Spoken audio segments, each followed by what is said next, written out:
సింగనమల నియోజకవర్గ వైఎస్ఆర్సీపీ సమన్వయకర్త మరియు మాజీ మంత్రివర్యులు డాక్టర్ శైలజనాథ్ మాట్లాడుతూ, చంద్రబాబు నాయుడు మీరు ఇవాళ అప్పారావులా పనిచేస్తున్నారు. మీరు అప్పు కూరుకుపోయేలా 40% స్టేట్ మ్యాచింగ్ గ్రాంట్ ఇచ్చి ఈ రాష్ట్రంలో ఆ కార్యక్రమాన్ని రైతులకు ఆ కూలీ కార్యక్రమాన్ని ఆటెక్కించేదానికి ఉందా లేక ఏమైనా ఉందా అని అడుగుతున్నాను. స్పష్టంగా చెబుతున్నాము. మేము వలసలని ఆకలిని ఆపింది, అడ్డుకట్ట వేసింది. ఒక కూలి గౌరవంగా బతికింది, కుటుంబంతో కలిసింది, పనిచేసింది, ఒక ఎన్ఆర్జీఎస్ ఒక పని చేసింది అని మా ఎంపీలు చెప్పారు. ప్రజలు చెబుతున్నారు. మీకు మాత్రం వినపడదు. అన్నింటికీ తల ఊపుతారు. 2000 కోట్ల అప్పు తెచ్చుకుందామా, 3000 కోట్లు అప్పు తెచ్చుకుందామా అని ఏమివ్వద్దు, మాకు అప్పు ఇవ్వండి చాలు, అప్పు ఇచ్చి లెక్కలు అడగొద్దు అని మాట్లాడతారు. మీ అమరావతి రైలు ఏమైంది బాబు? మీరు అమరావతి రైతులను నిరంతరం మభ్యపెడతారు. మమ్మల్ని కూడా బహుశా 2024 సంవత్సరంలో ప్రకటించినట్టు నాకు గుర్తు. ఆ తర్వాత మెట్రో ఈ మధ్య కొత్త పన్నాగం మొదలు పెట్టారు. అయిపోయింది. అమరావతి మెట్రో పాలిజన్ సిటీ అయిపోయింది. అమరావతి రైతులతో భూములు లాక్కొని దాని ల్యాండ్ పోలింగ్ అని ముద్దు పేరు పెట్టుకుని సాగించే రియల్ ఎస్టేట్ వ్యాపారం వారికి అర్థమవుతుంది ప్రజలకు అని మాజీ మంత్రి వర్యులు డాక్టర్ శైలజనాథ్ అన్నారు. మాట్లాడండి. మీరు స్పష్టంగా చెప్తా ఉన్నాం. వలసలు ఆపింది, ఆకలి లేకుండా ఆకలిని అడ్డుకట్ట వేసింది, ఒక కూలీ గౌరవంగా బతికింది, కుటుంబంతో కలిసి పనిచేసింది ఎన్ఆర్జీఎస్ ప్రోగ్రాం ద్వారా అనే విషయాన్ని మా ఎంపీలు చెప్పారు. ప్రజలు చెప్తా ఉన్నారు. మీకు మాత్రం వినపడదు. అన్నిటికీ తల ఊపుతా ఉంటారు. ఆ 2000 కోట్ల అప్పు తెచ్చుకుందామా, 3000 కోట్ల అప్పు తెచ్చుకుందామా, ఏమి ఇద్దండి, మాకు అప్పు ఇవ్వండి చాలు, అప్పిచ్చి లెక్కలు అడగద్దండి, లెక్కలు అడగకుండా సాని మీరు మాట్లాడుతూ ఉంటారు. అయ్యా, ఇట్లా చెప్పుకుంటూ పోతే చాలా ఉన్నాయి. పాపం ఆఖరిలో ఎంతైనా ఇంకో మాట చెప్పాలి. మాట్లాడితే మీరు చాలా పెద్ద పెద్ద వేళ్ళు పెట్టి మాట్లాడుతూ ఉంటారు. అసల్ని ప్రజల్ని పట్టించుకోని వాళ్ళు మీరు ఒకదాని కేరింతలు కొడతారు. మీ వాళ్ళు టూరిజానికి ఊతం వచ్చే విధంగా ఉందంట. ఏ ఇజము లేదు, టూరిజమే ఉంది ఈ భూమి మీద అని చెప్పిన వాళ్ళు మీరు. ఏ ఇజము లేదు, ఏ రాజకీయ ఇజాలు లేవు, కేవలం టూరిజమే ఉందని చెప్పిన సంగతి మర్చిపోలేము అలాంటి వాళ్ళం. ఆ టూరిజంలో అరకుంది చంద్రబాబు నాయుడు గారు. ఇప్పుడు వెస్టర్న్ ఘాట్స్ పైన పెట్టుబడిదారుల కన్ను పడింది విషయం, దాన్ని గమనించమని కోరుతా ఉన్నాం. మీరు ఎక్కువ అంతగా ఈలేసుకునేంత పని అక్కడ ఏం లేదు.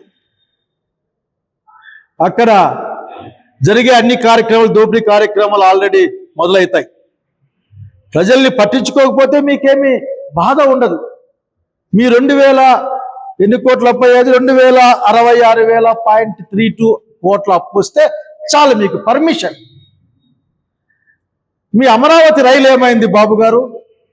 ఎట్లా అమరావతి రైతుల్ని మీరు నిరంతరం పాపం మభ్యపుచ్చుతూ ఉంటారు కదా, మమ్మల్ని కూడా.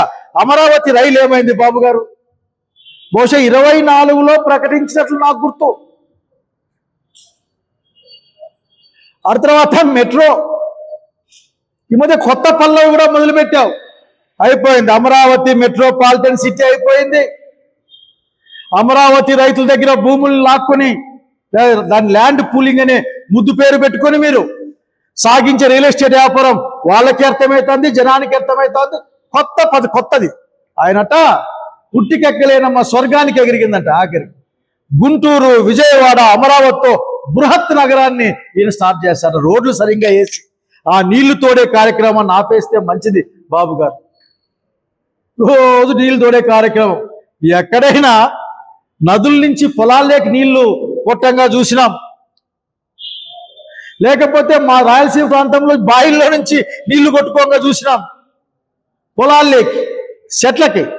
అంతేగాని ఊర్లో నుంచి ఏట్లేకి నీళ్లు కొట్టే ప్రాంతాన్ని పెట్టి మళ్ళీ మమ్మల్ని కొత్త డ్రామా, సరికొత్త నాటకం, సరికొత్త మభ్యపుచ్చే కార్యక్రమాన్ని మొదలుపెట్టారు. విజయవాడ గుంటూరుతో ఎట్లా కలుపుతాడు? మధ్యలో అది తాడేపల్లి మంగళగిరి ఉంది కదా, దాన్ని మర్చిపోయేట్లాడు బహుశా. ఇటువంటి వ్యర్థ ప్రలాపాలు, వ్యర్థ వాగ్దానాలు, శుష్కం మాటల్ని కట్టిపెట్టి రాష్ట్రానికి అన్యాయం జరుగుతుంది, రాష్ట్రం కోసం బయలుదేరమని మీ యొక్క అత్యంత శక్తివంతం కాదని తేలిపోయింది. 27 సార్లు వహించారు ఢిల్లీ.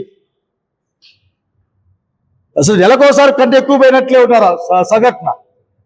ఈ రాష్ట్రంలో విధ్వంసం ఎట్లా చేయాలా, సామాన్య మానవుని ఏ విధంగా భయపెట్టాలా, నీకెదురొచ్చే రాజకీయ ప్రత్యర్థుల ఇండ్లు ఎట్లా కాలిపోతుంటే సంతోషపడాలా, లేకపోతే పోలీసులకు ఉన్నా సరే పని చేయకుండా ఏ విధంగా ఉన్నారో ఆలోచించకుండా వాళ్ళని చూసి బహుశా మీరు ఆనందపడతా ఉన్నారేమో నాకు తెలియదు.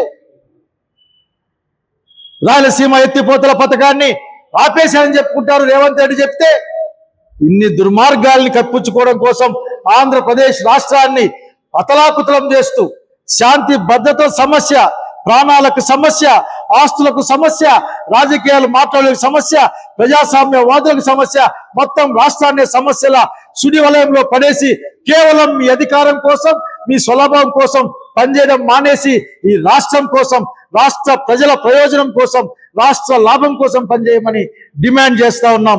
ముఖ్యమంత్రి గారు కనుక విజ్ఞప్తి కూడా చేస్తా ఉన్నాం. నమస్కారం.